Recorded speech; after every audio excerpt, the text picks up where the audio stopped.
Welcome to another Hot Topic. This week I'm with Martin Vickers MP for Cleethorpes and Immingham in the Conservative interest and a keen Brexiteer. Let's just talk about the budget of a few weeks ago, where the Chancellor of the Exchequer managed to try to raise national insurance contributions for self-employed people and then almost immediately withdrew that. Bit of a cock-up. Yes, I mean it was. There is a case for looking again at the various rules that are different between employed and self-employed.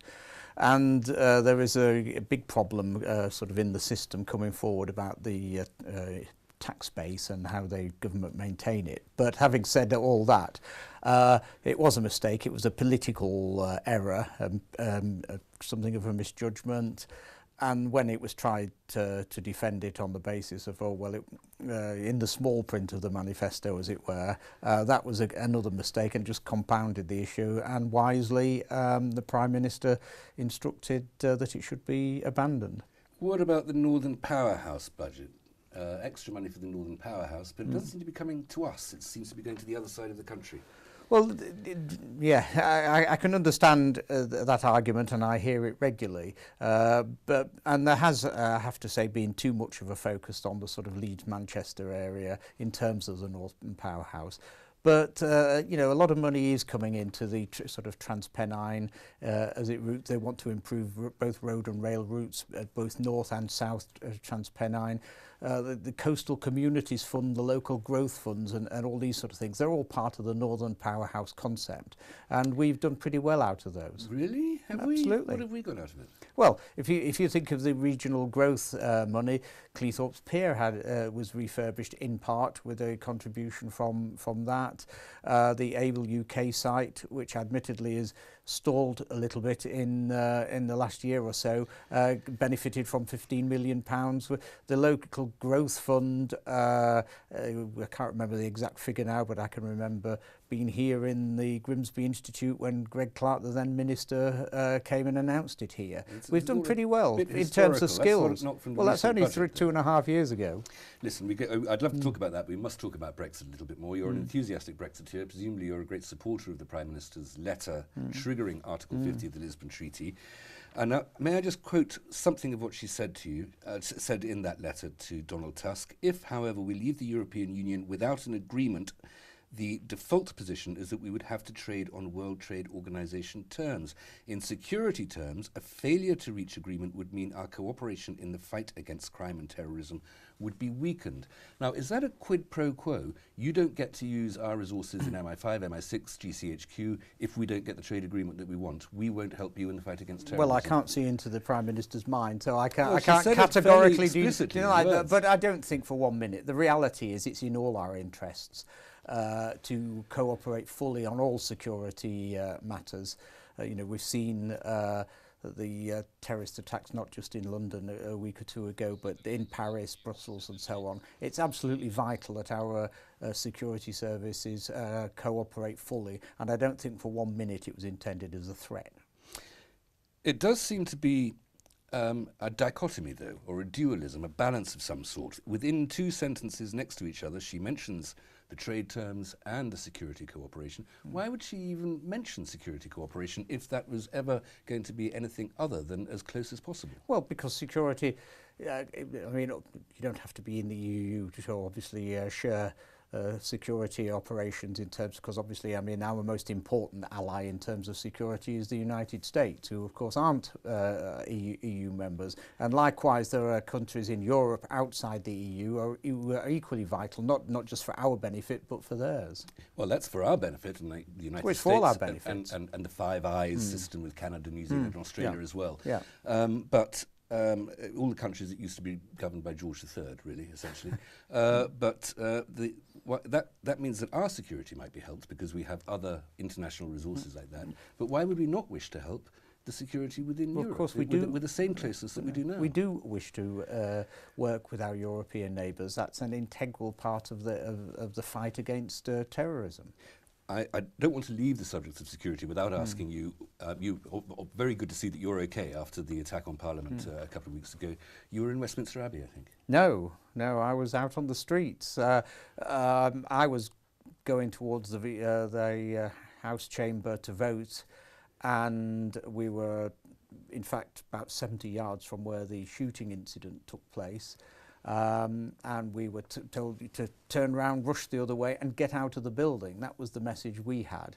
And a whole group of us did indeed get out of the building. And so we were actually locked out, whilst all of our colleagues were locked into the parliamentary estate. I just want to ask about the atmosphere, not that afternoon when I think everybody was rather concerned, to say the very least, but the next morning when the House of Commons gathered, the atmosphere in the chamber seemed to be very unified. Yeah, unified and sombre, as you would expect. But it showed to the rest of the world that we weren't going to be beaten by terrorism. Across the political divide, there was condemnation of the incident and support for the Prime Minister in the way that she'd handled it and the way that she clearly spoke for the nation. You mentioned a moment ago that our intelligence and security services are served well by our connections with other countries outside Europe. One of the reasons that you wanted Brexit was taking back control. That was the great phrase. And yet, in terms of security, geopolitical security, rather than terrorism security, we are members of NATO. An American or a Canadian general can order British soldiers into harm's way. And in terms of an unstable world at the moment, which we'll come on to a little bit more in a moment, that membership of NATO, by definition, means that we have not recovered sovereignty or control. Well, we're in the same way as we have ultimate sovereignty in terms of Europe, because we're exercising it now by leaving. I mean, clearly we could leave the NATO organisation. We'd be very foolish to do so.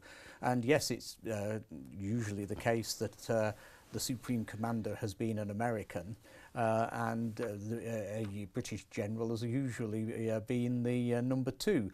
But these decisions are independent in one sense. Individual governments can, in the last resort, choose to not to get involved in some NATO operation. Well, I ask about NATO because that seems relevant now, especially if we happen to be Europeans.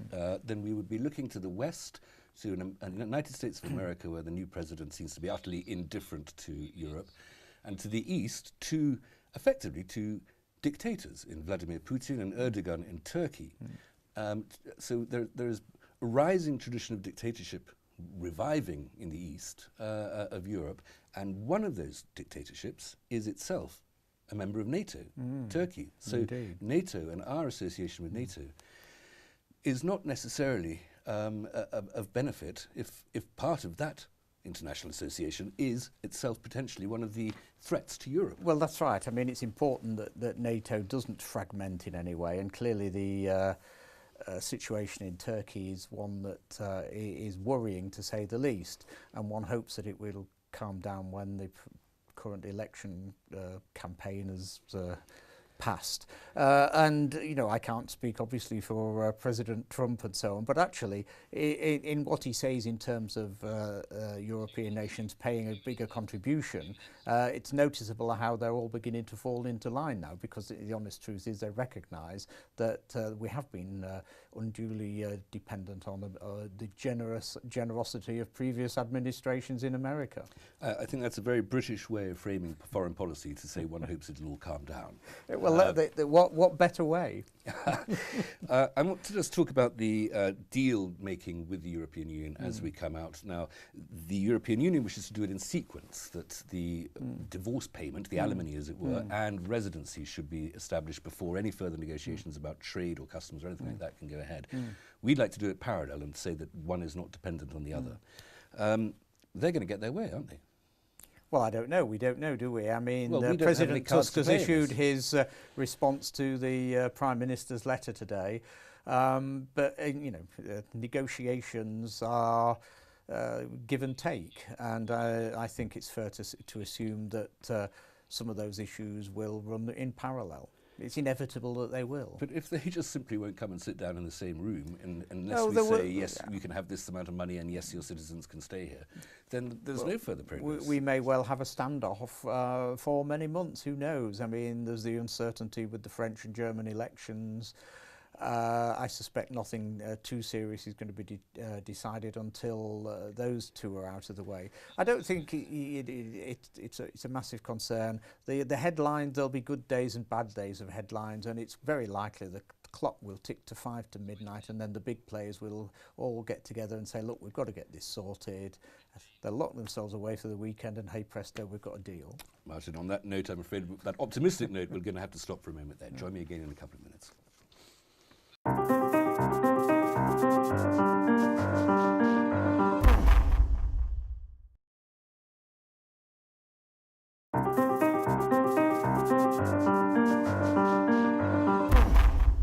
Welcome back. I'm still talking to Martin Vickers, Conservative Member of Parliament for Cleethorpes and Immingham, and we are deep into Brexit, Martin. Indeed, yes. Thankfully. That you may say that I can possibly comment.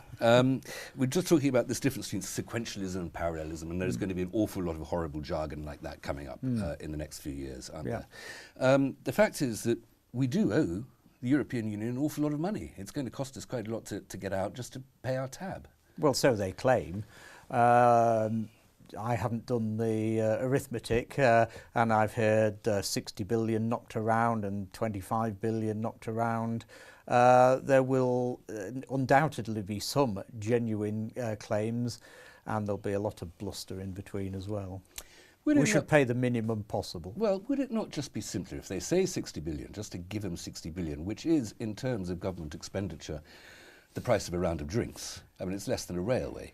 Why don't we just, and then that's an absolute, if I were getting a divorce and I thought, well, you know, a couple of days of my usual expenditure and that's the whole matter done and I never have to worry about it again, that would seem like a delightful offer. You're talking rather loosely about 60 billion. I mean, it does represent about, what, 7 or 8% of the annual government spend. And it would keep the National Health Service going for about 6 or 7 months. So it's not an insignificant amount of money. This is the Ronald Reagan line that a billion here, a billion there soon adds up to real money, isn't it? Precisely. I mean, yeah, if it were a billion, I think we could gladly pay it, be very worthwhile. What about residence for EU citizens living in this country? We know, do we not, that we're going to let them stay, that we're not going to be kicking anybody out because the economy wouldn't work without them apart from anything else. So that's not really a negotiating counter. It is effectively, we're saying on EU residents in the UK, we're saying do what we want or else we're going to kick ourselves in the leg. No, what we're saying is, yes, we want them to stay, they make a contribution to our country, but the government has a responsibility to British citizens within the EU. And I can't for the life of me understand why there are two, as I understand it, countries holding out against the proposal that there should be just a reciprocal arrangement. But it's not a very coherent negotiating position, is it, to say we want to secure our citizens' residence in your countries. If we don't, then we're going to do something that's much more harmful to us than it is to you. No. What we're saying is that if other countries guarantee the rights of our citizens in their countries, we will do the same. I mean, that seems a perfectly logical position. Part of the argument for Brexit was this great phrase, we want to regain control. I'm just going to, this is the last time I do it, but I'll just quote from Mrs May's letter to Donald Tusk again. Talking about the European Court of Justice, we also know that UK companies will, as they trade within the EU, have to align with rules agreed by institutions of which we are no longer a part, just as UK companies do in other overseas markets. In what way have we regained control when trading with 45% of our export market, we have to continue to obey EU rules made by EU institutions, of which we're no longer a part, under the jurisdiction of the European Court of the European court system? Well, in international trade, exporters have to produce goods to the standards of the country that they're selling to. You know, Japanese TVs or whatever have to abide by EU or British standards. They have to abide by American standards if they're selling them there. But then it's nothing unusual. How is that different after Brexit than before? Why bother to come out? Why have the Brexit if that's not unusual and it makes no difference? Yeah, but it's not just about the control that we have over our trade.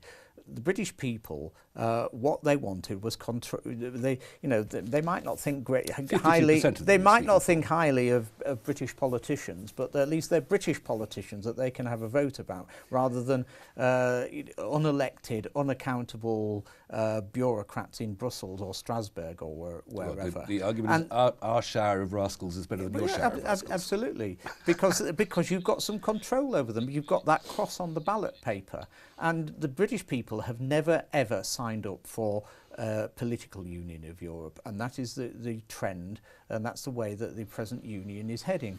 I noticed that David Cameron was quoted this week as saying that the British people would never ever have signed up for a political union. He recognised that. He had the tremendously difficult job of negotiating with an implacable group of people who thought that they thought they were on the winning side over in Europe, because they thought we would never vote for Brexit. Little did they know what the psyche of the British people. 52% of the British If people. they had walked the streets of Cleethorpes, I can assure you that they'd have realised what a great majority of the British people were feeling. I would always recommend a walk through the streets of Cleethorpes. You mentioned that cross on the ballot paper. What that does is allow us to elect a parliament and give it some sort of democratic legitimacy. And yet you have effectively emasculated Parliament by the Conservative Party with the Great Repeal Bill.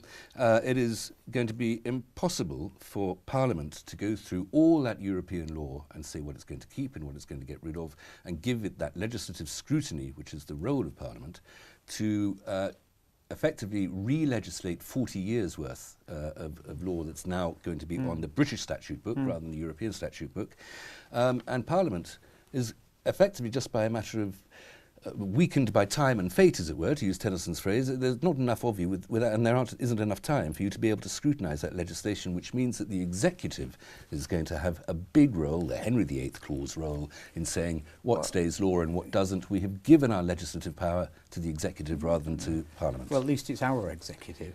The reality is, by bringing everything into British law, what we are saying is that, of course we can't look through 40 years of rules and regulations in the space of 2 years, but what we can do is we can look through it at, I won't say at our leisure, but once we have left the EU formally in 2 years' time, we can every department will be ploughing through all the regulations that DEFRA or the Department of Business or whatever have to enforce, and determining whether they need amending, abandoning or retaining, and that seems a perfectly logical and sensible procedure. And this nonsense about the Henry VIII clauses, which means that in effect it's government by proclamation, as it were, they are to deal with very minor bits. There was an example in the newspaper the other day saying that it was a change of one European authority to the name change to a British authority or whatever. Well, those things are should be done by ministerial decision anyway. And we do have statutory instrument committees. Delegated legislation goes through committees. Yes, we will have to sit on a lot more of them, and it's rather tedious and unexciting. But that's, as you say, the role of Parliament. I don't want to make this sound like a quiz, but just an example. One significant piece of law that we've got from Europe that affects our lives day to day, or our business, our work, that you would get rid of. Well, I can tell you that around here we have great difficulty in getting businesses established along the Humber Bank because of many of the environmental regulations. Now, I'm not suggesting that we don't abide by international treaties and so on in terms of the environment, but the habitat regulations have cost businesses in this area billions of pounds over the last decade or two. And I'm not saying we don't need them, because actually it's very important for the environment in the Humber estuary. But we do need to get a sense of perspective and balance, which I don't think we've got at the moment. Yesterday, in a letter to members of the Conservative Party, the Prime Minister wrote, "We all want to see a Britain that is stronger than it is today." Now, today we have Britain with a little bit of growth in the economy. We have low unemployment. We have Britain that is clearly making its point in the... What on earth did she mean by stronger than it is today? Did she mean a stronger state over the individual? Did she mean stronger in foreign policy, influencing the policies of other countries? How could... We are a very strong country. How could we be stronger? What does that phrase mean? Well, we can be even stronger if you like. Okay, we've got a growing economy, but freed from the some of that European legislation. Perhaps we can have even a better growing economy, much faster. That would create even more jobs, and that's particularly important in an area like this. The growing economies of the world are not in Europe. We need to be looking at to the wider world. When I'm just trying to see through the rhetoric, because there's an awful lot of that at the moment. When we have phrases like a stronger Britain, she's talking about economic growth. That's that's how I would interpret it. Yes. Very quickly, I'm glad we've sorted out the destinies of nations there, Martin. What's happening with the Humberston Fitties? Well, the North East Links Council have now got a chosen bidder for taking over the Fitties. I think it's regrettable. The Fitties have the residents have put together a sort of social enterprise company, as it were, to take over. I think that needs a more serious consideration by the council. And to be honest, I sympathise with the residents when they say they've been mucked about by the council for too long. We might revisit that issue almost as frequently as we revisit Brexit. Martin, thank you so much as ever. Thanks for coming. Thank you. Join me again next week for another hot topic.